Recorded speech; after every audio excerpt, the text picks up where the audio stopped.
সব সময় সুস্থ ভালো থাকার জন্য সকাল বিকাল একটি দোয়া 3 বার পড়বেন। এটা নবীজি সাল্লাল্লাহু আলাইহি সাল্লাম জানিয়ে দিয়েছেন। তিরমিজি শরীফের 3514 নম্বর হাদিস।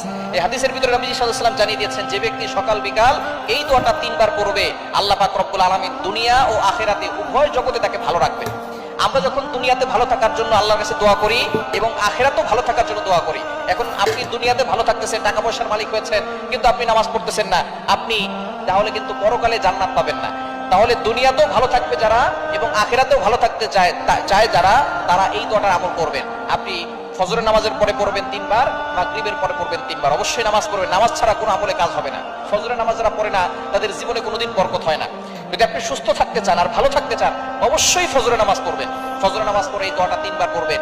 দোয়াটি হচ্ছে আল্লাহুম্মা ইন্নী আসআলুকাল আফিয়াতা ফিদ দুনিয়া ওয়াল আখিরাহ। আল্লাহুম্মা ইন্নী আসআলুকাল আফিয়াতা ফিদ দুনিয়া ওয়াল আখিরাহ। আপনি আল্লাহর